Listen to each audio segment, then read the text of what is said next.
I caught my ex sleeping with my sister, now they're getting married and my mom is blackmailing me to attend.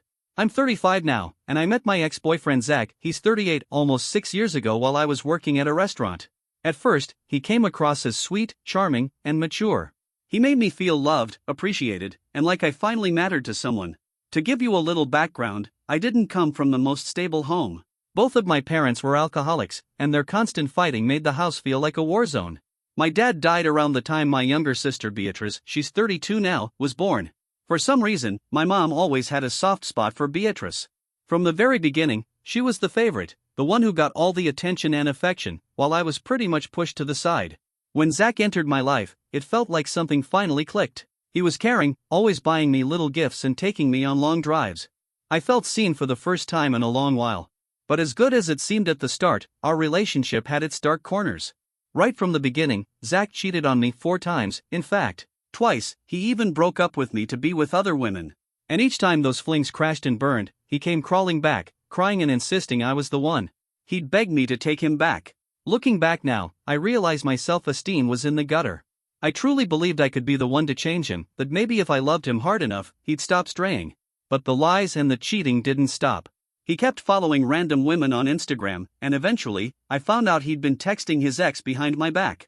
When I confronted him, it blew up into a huge argument. He started gaslighting me, trying to convince me that I was the problem, that if I were a better girlfriend, he wouldn't feel tempted to look elsewhere. After dealing with this emotional mess for too long, I finally told him I needed a break to clear my head. That didn't sit well with him. He argued that I was making a mistake, but I stood my ground. I needed time and space to think. I also made it very clear that I didn't want him talking to my mom or Beatrice during this break.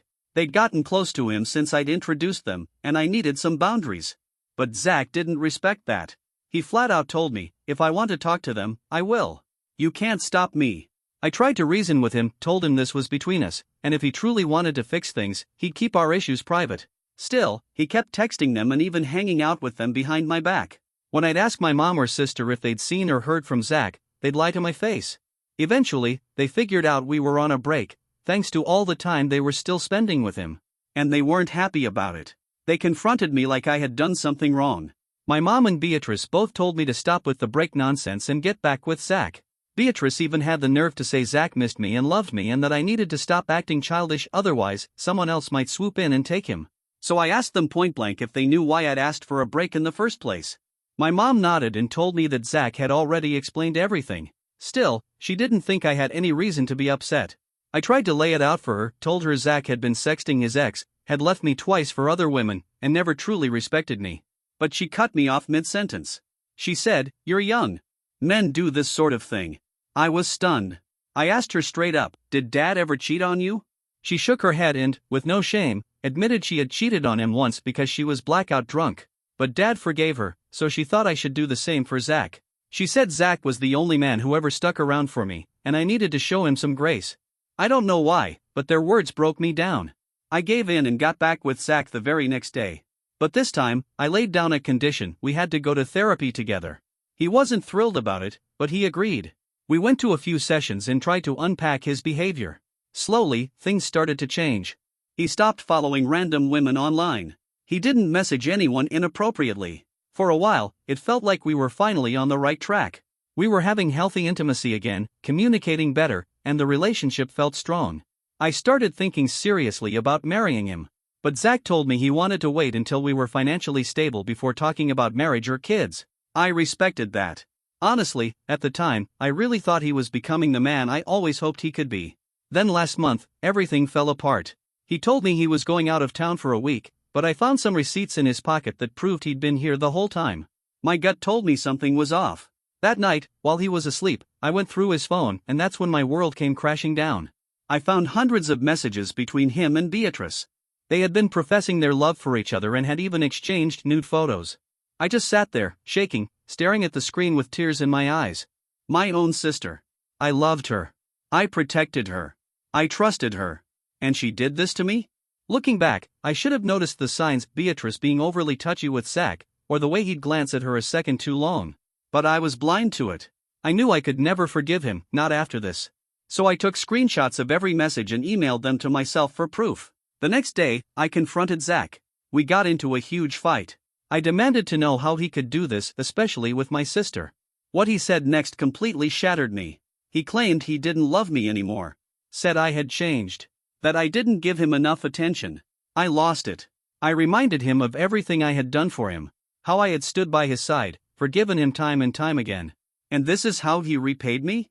With zero shame on his face, he looked me in the eye and said, "Your sister gets me." I finally realized I chose the wrong sister. After everything blew up, Zach didn't stick around. He packed his things and walked out, leaving me sobbing alone in the apartment. I called my mom, hoping she'd offer some kind of comfort or at least be on my side. At first, she sounded shocked. But the moment she realized Zach now wanted to be with Beatrice, her tone changed completely. She actually said maybe Zach was never meant to be with me and that I should be happy for my sister. I sat there in disbelief, trying to wrap my head around the fact that my own mother could be this heartless. It didn't seem to matter to her that Zach had cheated on me. As long as he was with Beatrice, she was ready to forgive him. That was all I needed to hear. I cut the call short and cried myself to sleep that night. My heart was shattered, and my mind was a mess. I felt everything: grief, fear, rage, betrayal. I was torn between what I used to feel for Zach and the gut-wrenching pain he'd caused by sleeping with my sister. The next morning, my phone was blowing up with calls from Beatrice. I didn't have the strength to talk to her, but eventually, I checked my messages. She'd sent a long text, pages of it. She claimed she was sorry for how things unfolded, but the message had this smug, patronizing tone that made my blood boil. It didn't read like an apology. It sounded more like she was trying to justify what she'd done. And then came the part that made me physically sick. She dropped the bomb that she was 1 month pregnant with Zach's baby. I felt like I couldn't breathe. My head was spinning. But she didn't stop there. She went on to say she hoped I could find it in my heart to let go of Zach, that they loved each other and planned to get married before the baby was born. The arrogance of that message left me speechless. I couldn't even type a reply. I just shut down, trying to process the hurricane of emotions tearing through me. Even though I desperately wanted space, my mother and Beatrice wouldn't leave me alone. They kept calling, over and over. I ignored them, hoping they'd take the hint. But instead, they showed up at my front door unannounced and completely uninvited. Before I could even speak, they barged in like they owned the place, saying they needed to talk. I was stunned at the nerve they had. Once they settled in, they both looked me up and down like I was some pitiful creature. Then came the passive-aggressive interrogation. "Have you just been sulking this whole time? Ignoring our calls?" Beatrice asked, with this smug tone like I was being dramatic for daring to feel hurt. I couldn't take it anymore. My voice shook with anger as I said, "I have nothing to say to either of you." She smirked, like she'd won something. "You're just jealous because I finally ended up with someone like Zach," she said, like this was some kind of twisted contest and Zach was the grand prize. I shot her a look of pure disbelief. How could she say something so cruel, so tone-deaf? I asked her if she even knew what Zach had done to me over the years. She nodded without a hint of shame and said, "Yeah, Zach told me everything. He said he cheated because he was unhappy with you. But don't worry, he wouldn't do that to me. I'm a better match for him." Hearing her say that out loud felt like getting kicked in the chest. I was furious. "You're living in a fantasy if you think he's going to change," I snapped, my patience gone. "And now that I know who you really are, I'm glad he ended up with someone like you." That lit a fire in both of them. They turned on me fast, calling me immature, selfish, basically blaming me for everything. Then my mother dropped another bomb. Apparently, Beatrice and Zach had already decided to get married. Since she was pregnant, they wanted to have the wedding before anyone else in the family found out. And here's the kicker: my mom insisted I had to attend the wedding to show support for Beatrice, so no one in the family would judge them. She made it sound like my presence was necessary to keep up appearances. I couldn't believe what I was hearing. I refused immediately, telling them they were insane if they thought I was going to smile and clap for the two people who had stabbed me in the back. That's when my mom turned cold. She threatened me, saying if I didn't show up at the wedding, she'd make sure I was cut out of my grandfather's inheritance. Now, my grandfather isn't some millionaire, but he's done pretty well for himself, and the inheritance would have been a meaningful cushion for me. I was shaking with anger, but right then, a dark idea crept into my mind. I made a decision in that moment. I'd go to the wedding, not to support them, but to blow everything wide open. I'd expose the truth in front of everyone. My mom and Beatrice were about to find out just how deeply they'd underestimated me. So, I forced a smile and pretended to play along. I told them they were right, there was no point in holding on to a failed relationship. If they were getting married, then fine, I'd come to the wedding and wish them well. Beatrice beamed like she'd just won some prize. My smile was fake, and my stomach turned as I lied through my teeth, but they bought it. Since then, I've been wrestling with myself. part of me still sees the little sister I grew up loving. But the other part of me knows I'll never find peace unless I speak up and tell the truth, my truth. I don't know if I'll go through with it, but I want to. Update 1. First off, thank you, from the bottom of my heart, for the kind, supportive messages. Reading them has been a lifeline. This whole ordeal opened my eyes. I can't keep letting my family walk all over me and then act like it's okay. I've spent too much time trying to be the good daughter, the understanding sister. But no more. I've taken a hard look at my boundaries and my tendency to people please. And I've realized I'm not alone. So many of you are out there fighting the same fight, finding your voice, standing your ground. I've made up my mind. I will go to that wedding. And when the time is right, I'll confront Beatrice, my mother, and Zach in front of everyone. No more secrets. No more pretending. They're planning to get married next month at the church, and my mom's already sending out invites. Some of the guests have even seen pictures of me and Zach together. They know our history. And when the moment comes, they'll know the whole truth. Word had gotten around that Zach was marrying my sister, and a few of my relatives started calling, clearly confused and wanting answers. I didn't respond to most of them. I wasn't about to put on a fake smile and pretend everything was fine. I decided I'd keep quiet for now and let the truth speak for itself loud and clear when the time was right. Update 2. Hey everyone, it's been about 2 months since my last update, and I know I've kept you waiting. Truth is, I've been busy trying to pick up the shattered pieces of my life and figure out how to move forward. But enough stalling, here's what happened. When Beatrice and Zach's wedding day rolled around, I held myself together the best I could.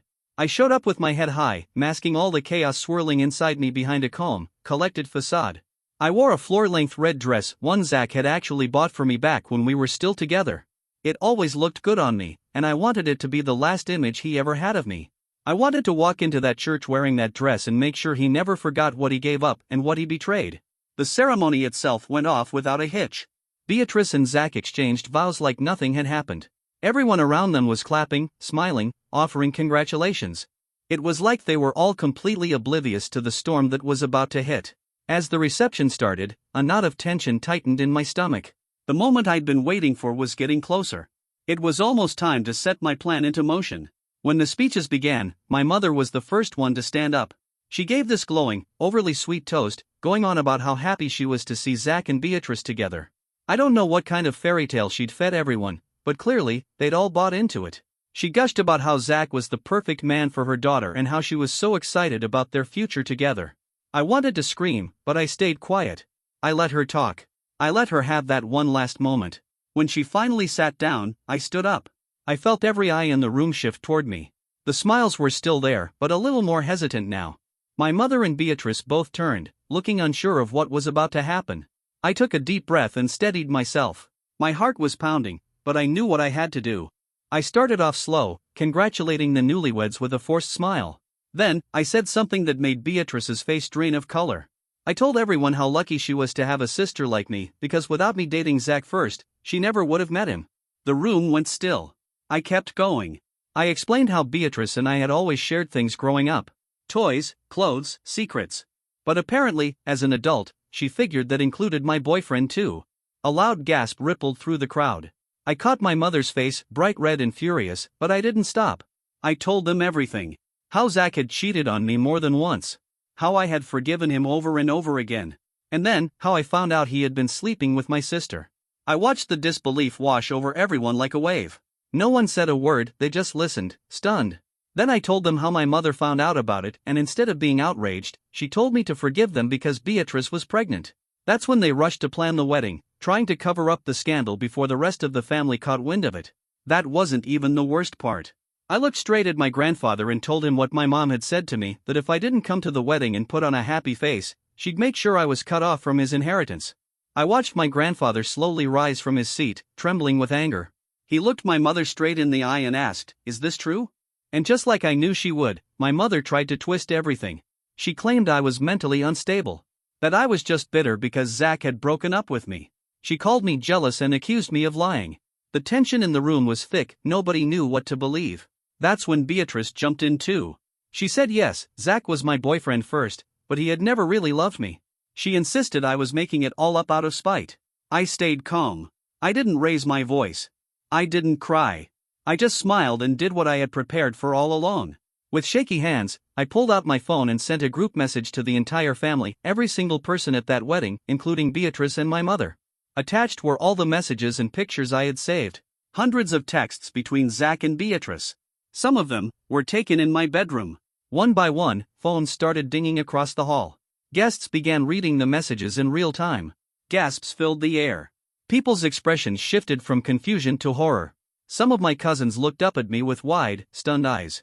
Others shook their heads in disbelief as the truth sank in. My mother looked panicked. She fumbled with her phone, trying to deny everything, but it was too late. The evidence was out there. When my grandparents saw the screenshots, my grandfather pointed a trembling finger at my mom and said, "You've disgraced this family. Don't ever show your face to me again." People were getting up from their seats. Some stormed out in disgust. Others confronted Beatrice, asking her how she could do something so twisted to her own sister. A few even demanded their wedding gifts back. They said they didn't want to give anything to people capable of such betrayal. In the middle of all that chaos, my grandparents came over to me. They hugged me tightly and apologized over and over for everything I'd been put through. For the first time in a long while, people were actually coming up to me, relatives I hadn't talked to in years, offering comfort, saying they finally understood how hurt and betrayed I must have felt. In that moment, every shred of doubt I'd had about exposing Beatrice, Zach, and my mother vanished.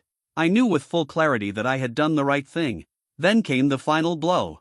My grandfather stood up, looked around the room, and announced that he would be removing both my mother and Beatrice from his will. He went on to say that a child conceived through deceit, one born from an affair, had no rightful place in this family. Beatrice broke down sobbing right then and there. My mother rushed to her side, wrapping her arms around her as they both crumbled in front of everyone. Red-faced and humiliated, the three of them, my mother, Beatrice, and Zach, hurried out of the venue as my relatives continued to glare, whisper, and question everything they had just witnessed. I just stood there, quiet but steady, feeling a deep sense of satisfaction settle in my chest. For the first time, I wasn't the one hiding, crying, or shrinking back. I had faced the truth head-on, and now they were the ones who had to live with it. Once they left, the wedding basically dissolved. Nobody wanted to celebrate after that mess. My grandparents, not wanting me to sit alone in that emotional wreckage, invited everyone back to their house. They said we should sit together, talk things through, and just be there for each other. I really wish I'd spoken up sooner. I spent so much time drowning in my own sorrow, thinking no one cared, that I completely forgot how much the rest of my family actually loves me. That night, sitting in my grandparents' living room, surrounded by familiar faces, I cried and I laughed. I was wrapped in warmth, in love, in a sense of belonging that I hadn't felt in years. Looking back now, I'm beyond glad I exposed the truth. Since that day, Beatrice, Zach, and my mother have been laying low. Most of my relatives want nothing to do with them. They're basically pariahs now, and no one is coming to their defense. I know I've lost Beatrice for good. There's no coming back from what she did. As much as that truth stings, what hurts even more is realizing that my mother still refuses to acknowledge my pain. To her, Beatrice's happiness has always mattered more than my dignity. Update 3. Hey again, good evening, everyone. I can't believe it's been 6 months since my last update. It's wild how fast life moves, isn't it? I just wanted to say thank you, sincerely, for all the support and advice. I read as many of your comments as I could, and they've meant the world to me. So here's a little update on where things stand now. These past 6 months have been all about slowly rebuilding myself. It wasn't easy, not by a long shot, but I've surprised myself with how strong I've become. Day by day, piece by piece, I've started feeling like me again. My grandparents and cousins have been my rock through it all. These days, I head over to my grandparents' place every weekend, and we play Scrabble together. It's become our little tradition. It's those small things that have brought light back into my life. Work keeps me pretty busy now, which is actually a blessing. I don't have time to sit around and get lost in the past. I even joined a gym to stay active and take better care of myself, both physically and mentally. Oh, and I nearly forgot. About a week after the wedding fiasco, Zach actually texted me. Out of the blue. Seeing his name pop up on my screen brought back a flood of memories I didn't want. I'll paraphrase what he wrote. Basically, he said he missed me, that he wished things had ended differently, and now that the dust had settled, he was overwhelmed at the thought of becoming a father, especially when he didn't even want to be one. He said he wished he could go back in time and treat me right. Honestly, the message reeked of regret and desperation. It was pathetic. I don't know what made him think I'd want to hear from him again. I didn't reply. I blocked him right then and there. But before I did, I gave in to one final act of closure, my own last hurrah, I guess. I took a screenshot of his message and sent it to Beatrice. Just one screenshot. My silent way of saying, "This is the man you chose." still crawling back to me. After that, I blocked Beatrice and my mother too. It was time to shut that chapter of my life for good and focus on healing for me. Thanks to a few of your recommendations, I finally started going to therapy. It's been one of the best decisions I've made. It's now my safe place, a space where I can untangle the mess inside me and process everything I went through. At first, it was tough. Reliving all of it, saying it out loud, it hurt. But little by little, session after session, I've started feeling lighter. More in control. More myself. It hasn't been an easy road, and I still have a long way to go. But I can honestly say I'm stronger now than I've ever been. I've stopped looking for love in all the wrong places. I'm not trying to date anyone at the moment. I know I won't open up my heart again until I've fully healed and I'm ready, on my terms.